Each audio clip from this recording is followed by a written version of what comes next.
Oi pessoal, tudo bem? Como é que vocês estão? Pois é, estamos aqui, né, na aula 3, em que a gente vai falar um pouquinho sobre tabelas e séries. As páginas de referência do livro do Crespo são 17 a 20.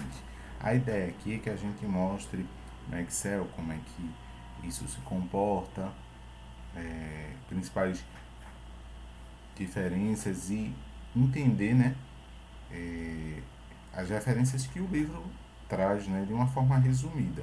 Enfim, vamos lá. Então, só para relembrar, a gente está acompanhando esse livro aqui da 19ª edição, tá bom? Lembrando, o livro está disponível na biblioteca, certo? Para vocês. O livro físico. O que é que acontece aqui na página 17, né? Vou baixar aqui mais um pouco.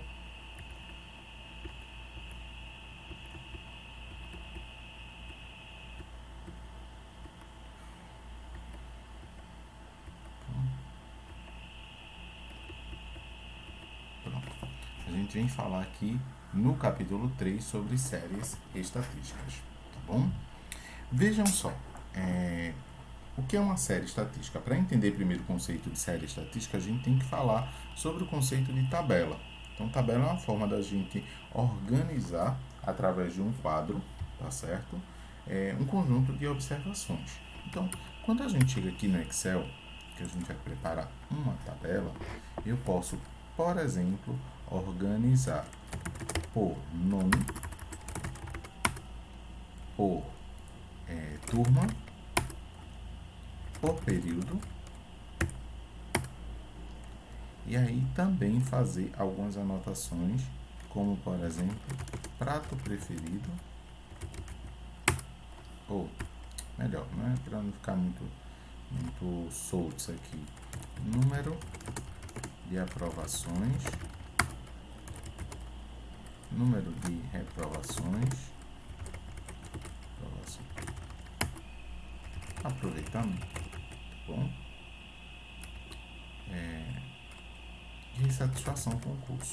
Vou colher essa informação aqui, certo? Então, esse aqui é um modelo de tabela em que a gente vai agrupar alguns dados aqui. Deixa eu fazer uma adaptação.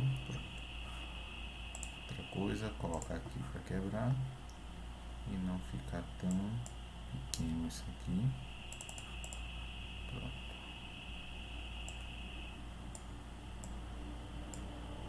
Certo? Pronto. E aí eu vou começar a coletar dados. Quando eu coloco aqui esses dados de forma bem específica aqui, dado do aluno Alan. Então ele é da turma de logística, o período dele é o terceiro, número de aprovações 10, de reprovações 1, aproveitamento, vou colocar por tipo, então posso colocar por uma porcentagem, né? Por exemplo, posso colocar uma fórmula aqui de aproveitamento, que seja o número de aprovações dividido pela soma dos itens de aprovação e reprovação, tá certo? Vamos chegar aqui, foi um parênteses a mais, ele já corrigiu. Esse dado eu quero que seja um percentual, tá certo? Esses dois dados aqui eles são numéricos, período aqui 3, terceiro, satisfação com o curso, uma opinião da pessoa, então, se no caso B, eu vou simular aqui mais um dado fictício, dessa vez a aluna Brena, da turma de hospedagem, tá certo? Primeiro período, teve 4 aprovações, aliás, segundo período, 4 aprovações, 1 reprovação. Essa fórmula eu quero copiar, então eu vou copiar aqui, Ctrl C e vou colar, certo? Aqui deu erro porque não tem ainda essas informações, e aqui vou colocar uma opinião. Vou para o terceiro, que é Carlos, de meio ambiente. Terceiro período, com 14 aprovações, 2 reprovações. Percebam que o aproveitamento já está calculado aqui direto. Aproveitamento é 88%. Satisfação com o curso, sim. Poderia vir alguém aqui de hospedagem do primeiro período, que ainda não tem 2 aprovações, nenhuma reprovação, ou uma reprovação, mas que não está satisfeita com o curso, tá certo? Percebam que assim a gente já faz. Nesse quadro aqui, que contém informações que a gente pode formatar de várias e várias formas, né? Colocar aqui esses títulos aqui em negrito, colocar uma corzinha para dar um destaque, enfim. Essa tabela, ela contém informações que elas são numéricas em algumas situações e outras não numéricas, tá bom? O que acontece? Organizar dados dentro de um quadro desse, em que a gente tem essas informações verticais que a gente chama de colunas e as informações horizontais que a gente chama de linhas, tá certo? Aqui nesse quadro, nessa tabela, tá certo? A gente consegue colocar informações numéricas ou não, tá bom? Porém, a gente pode transformar várias dessas informações em informações numéricas, né? Eu posso pegar aqui, fazer uma nova coluna, um novo quadro, em que eu vou botar por tipo de turma quantos alunos eu tenho daquela resposta. Então, um aluno só de logística respondeu, dois alunos de hospedagem e um aluno de meio ambiente. Percebam que as informações que estavam lá no quadro, uma determinada informação que não era numérica,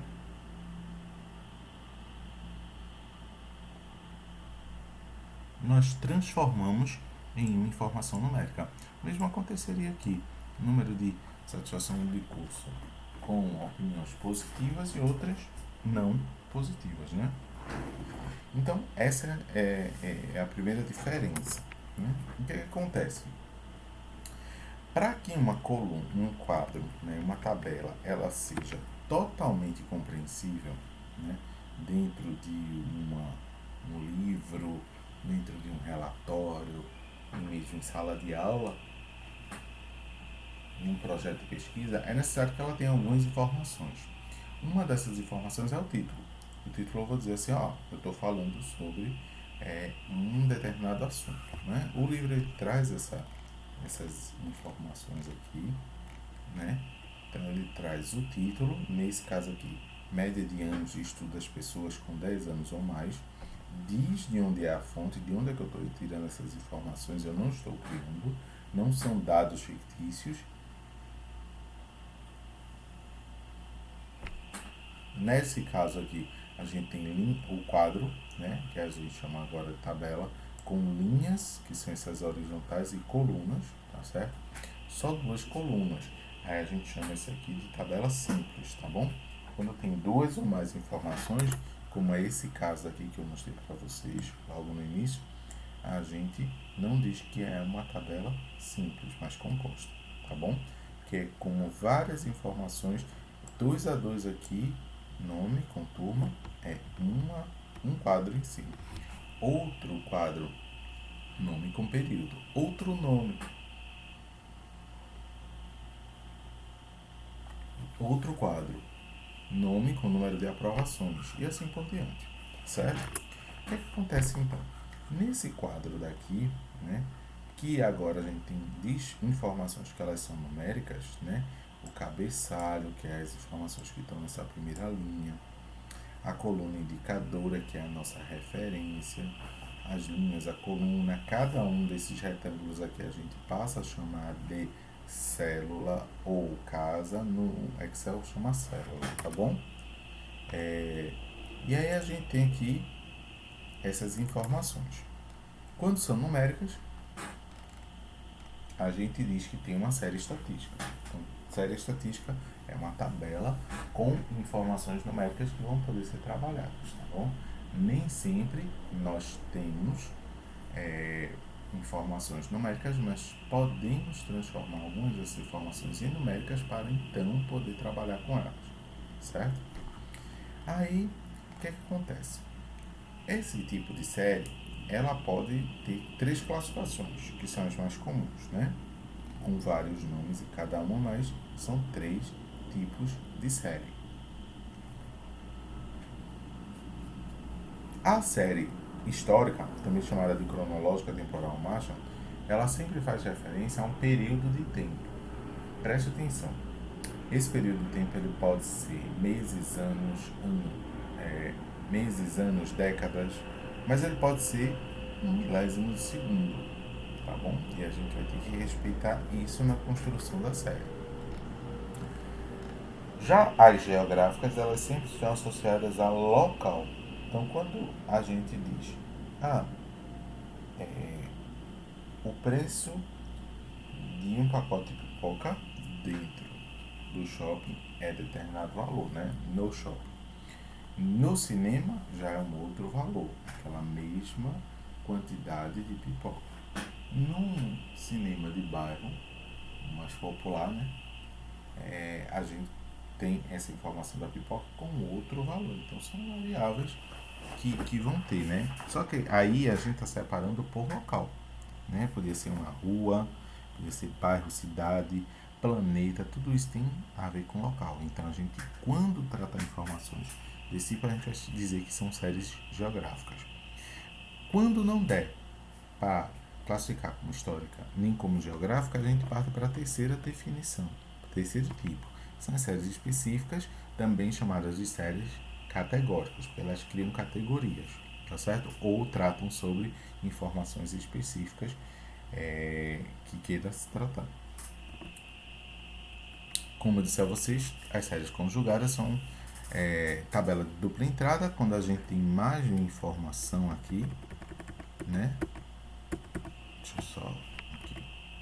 Quando a gente tem mais de uma informação para falar sobre aquele mesmo trato, então, por exemplo, aqui a gente tem uma série que é geográfica, porque a gente está tratando de acordo com as regiões, e é sempre a gente vai olhar sempre essa primeira coluna para poder classificar, tá certo?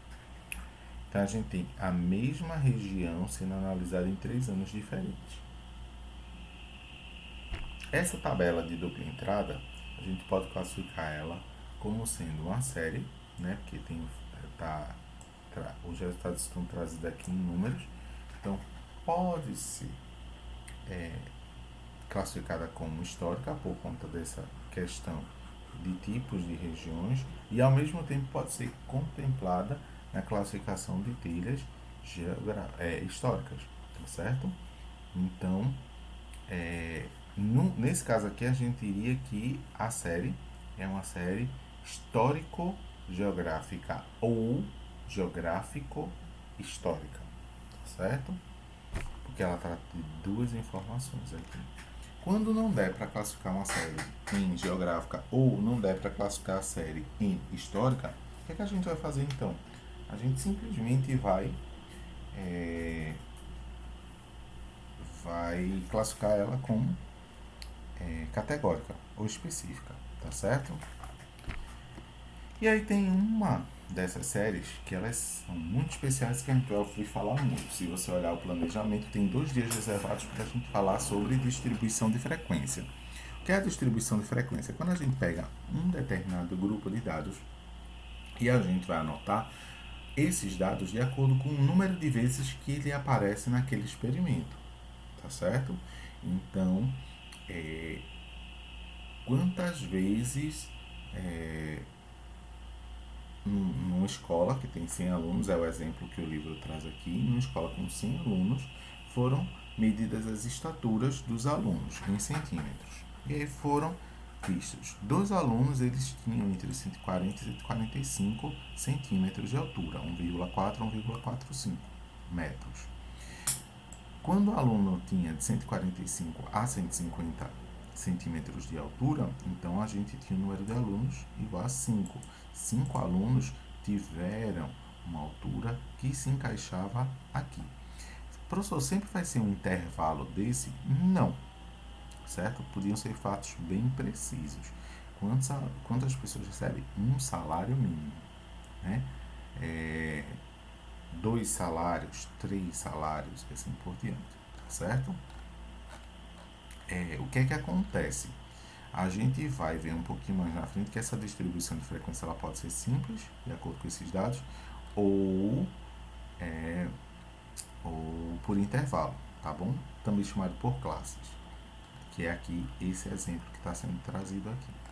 E aí, o exercício que o livro propõe para essa aula de hoje é muito simples, né?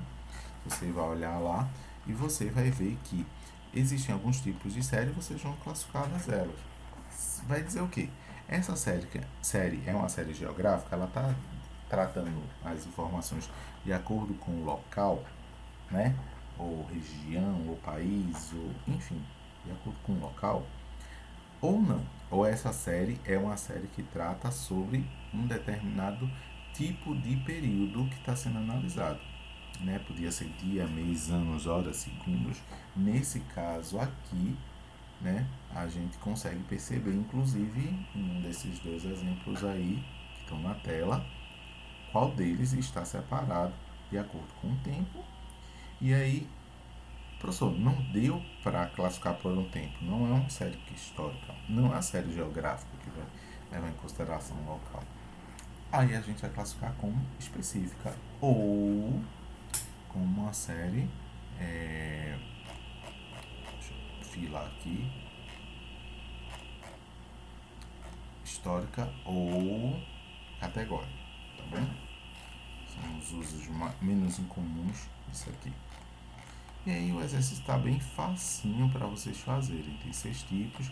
Ainda diz aqui, procura exemplo de série estatística em jornais e revistas, se possível. Pesquisa na escola, isso aqui é uma proposta. E também tem aqui uma verificação de um movimento de importação de mercadorias aí no ano de 1993, dados que foram fornecidos pelo Ministério da Fazenda do Brasil. Bom, então é isso essa parte de hoje, tá bom? Tá certo? Na próxima aula a gente vai começar a falar sobre dados absolutos e relativos, tá certo? E entrar em distribuição de frequência com mais afinco, vamos dizer assim, certo? Vamos trabalhar com porcentagens e etc. Tá certo? Então, para vocês, bom estudo e tchau, tchau.